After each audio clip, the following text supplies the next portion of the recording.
Bonjour et bienvenue sur la chaîne Marseille Je t'aime. Alors nous sommes aujourd'hui avec Guillaume, un Marseillais qui adore partager la culture locale. Et nous sommes aujourd'hui au Palais Longchamp, qu'on peut voir derrière. Guillaume, je vais te laisser te présenter rapidement et nous parler de ce palais. Bonjour à tous, moi je suis Marseillais et j'adore un petit peu faire découvrir ma ville et un petit peu tous les recoins et les petits bijoux qu'il y a dans cette ville et qui vaut le détour. Donc là, le Palais Longchamp, qui est derrière nous, est un palais qui a été construit en 1869 par Henri Espérandieu, un architecte. Et en fait, ce palais il a été construit pour montrer la gloire de Marseille lorsque les eaux de la Durance, qui est une rivière provençale, a été acheminée jusqu'ici. Parce qu'à l'époque, il faut savoir que Marseille était sujette à pas mal de soucis sanitaires vu qu'elle n'avait pas l'eau, en tout cas d'eau vraiment d'accès à l'eau potable directement. Et donc pour un petit peu glorifier et montrer justement l'arrivée des eaux à Marseille, ce palais a été construit par Henri Espérandieu. Donc derrière, on peut voir en fait pour symboliser l'arrivée des eaux, ce qu'on appelle le triomphe de la Durance, qui est symbolisé par ces 4 taureaux camarguais, pour montrer en fait l'arrivée et toute la force que cette eau va amener à la ville. Avec en son centre justement la Durance, qui est représentée par une femme avec une toge. Et ensuite, il y a 2 autres femmes qui représentent respectivement à droite le blé et à gauche la vigne. Et le blé et la vigne qui sont des symboles assez forts quand même ici, notamment en Provence et à Marseille. D'accord. Et dans le bâtiment qu'on peut voir juste à la gauche de la fontaine, ouais. Si j'ai bien compris, c'est là-dedans que se trouve le musée. Oui, donc en fait, le palais est formé de 2 ailes de part et d'autre, donc une aile à droite et une aile à gauche. À ma droite se trouve donc le musée des Beaux-Arts et à ma gauche se trouve le musée d'histoire naturelle de Marseille, dans lequel nous allons y aller et découvrir un peu ce qui se cache dans ce musée. Très bien, du coup je vous laisse nous suivre et on va se rendre directement dans le musée avec Guillaume. Nous sommes actuellement dans le musée d'histoire naturelle qui se trouve dans le Palais Longchamp, avec Guillaume encore une fois, et qui va pouvoir vous présenter un petit peu cette première salle qui se trouve à l'entrée du musée quand on arrive. Oui, donc le musée d'histoire naturelle de Marseille, lui, il date de 1819, mais il est au Palais Longchamp depuis 1869. Et à l'intérieur, on va pouvoir découvrir divers animaux, divers végétaux en fait, pour montrer la diversité du vivant et comprendre aussi comment ce vivant a évolué depuis une époque lointaine, à peu près il y a plus de 3 milliards d'années, jusqu'à aujourd'hui. Et donc là, on va pouvoir découvrir un petit peu différents animaux à différents endroits de la planète. Ici, actuellement, on est dans une zone Vivre-là, qui s'appelle Vivre-là et qui représente la biodiversité amazonienne, donc celle qui se trouve dans la forêt amazonienne au Brésil.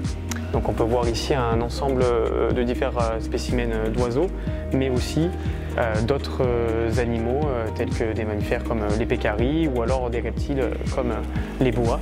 Et c'est pour montrer un peu qu'en Amazonie spécifiquement, les animaux se répartissent de manière verticale. Donc il y a des animaux sur le sol, en dessous le sol et à divers étages jusqu'à la canopée qui est le sommet des arbres en Amazonie. Alors, il faut savoir qu'au sein du musée, la majorité, quelques spécimens viennent notamment du zoo qui se trouvait au parc Longchamp. Et lui, il a fermé en 1987. Et donc des anciens pensionnaires du zoo sont ici exposés, comme l'éléphant William. D'accord, William. Ouais. Ça c'est un éléphant qui vient d'Afrique? Non, d'Asie. Alors la petite technique pour les reconnaître entre éléphants d'Asie et éléphants d'Afrique, c'est au niveau des oreilles. Les éléphants d'Asie ont des plus petites oreilles que les éléphants d'Afrique qui ont vraiment des oreilles assez importantes et ils sont aussi un peu plus petits. Et donc lui, c'est un ancien pensionnaire du zoo, il était assez connu et c'était un peu une attraction parce qu'il y avait notamment une période de la journée le soigneur qui venait lui donner à manger, donc tout le monde s'attroupait et venait regarder un petit peu son repas. Et il est ici depuis combien de temps? Oh là là, depuis milieu 20e siècle. J'ai plus la date, mais il est décédé au milieu 20e siècle. Et toutes les expositions, toutes toutes les espèces qu'on peut voir ici, ça fait aussi longtemps que Williams qu'ils sont là Non, bah, ça dépend. En fait, ça dépend leur date justement d'arrivée. Il faut savoir que donc, toutes les espèces, en fait, on appelle ça donc, la collection du Muséum d'histoire naturelle.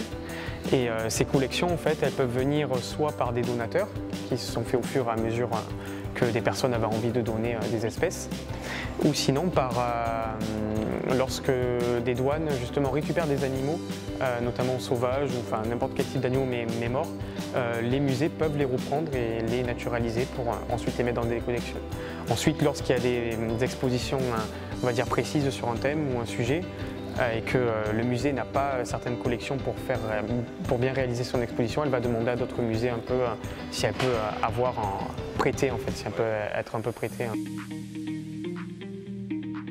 Alors là, Guillaume, si j'ai bien compris, on vient d'arriver un peu sur l'endroit où on voit tous les félins du musée. Ouais, donc là il y a 3 félins qui ont été exposés. On a un léopard qu'on peut retrouver notamment en Afrique, un puma qui est un félin qui vit en Amérique du Nord, et un tigre de Sibérie, donc le plus grand tigre du monde. Et on le voit via sa taille imposante. Le tigre de Sibérie, c'est en voie de disparition, c'est une espèce qui existe encore? Oui, bien sûr. Alors, je ne sais plus combien il en reste, mais en tout cas, c'est les tigres en majorité. Enfin oui, tous les tigres sont quand même en danger parce qu'on est en train un peu de grignoter sur leur territoire et c'est vrai que les populations ne sont pas non plus faramineuses. Et il y a plusieurs sous-espèces en fait, de tigres. On a le tigre aussi de Sumatra, le tigre du Bengale et aussi en Sibérie, le tigre de Sibérie. Et ici, c'est vrai qu'à Marseille, on a une histoire un petit peu drôle avec le tigre. C'est que donc, c'est pas celui-là, mais il y avait un tigre de Sumatra qui s'appelait Imperia. Et en 1905, Imperia devait quitter le port de Marseille pour aller en Algérie. Et donc le docker qui s'occupait en tout cas de cette femelle, cette tigresse, il a malencontreusement pas fermé justement sa cage et elle s'est enfuie. Ça fait que pendant 3 jours, on a eu un tigre à Marseille qui s'est baladé sur le port et bon, l'histoire est moins drôle parce qu'à la fin elle a été donc abattue par justement la police, donc au bout du 3e jour, le soir, vers la Joliette. Et c'est vrai que dans cette histoire un petit peu de malheur et en même temps drôle, c'est qu'elle a quand même agressé un docker, mais il est toujours vivant. Mais j'essaie toujours de me rappeler cette scène où le docker voit le tigre, se fait un peu agresser, court vers ses amis et dit les gars, je viens de me faire agresser par un tigre. Et c'est vrai qu'au début, ils ont dû le prendre pour un fou en disant mais un tigre à Marseille, c'est pas possible. Surtout avec tous les bars qu'il y a à Marseille, oui, voilà, c'est ça. La meilleure raison. Là, ça c'est un animal qui existe encore, trouvé dans les airs? Alors non, d'ailleurs dernièrement, lorsque je faisais des visites au musée, j'ai entendu une dame qui était toute apeurée, qui disait « Oh là là, j'espère que je ne vais pas le croiser dans la mer ».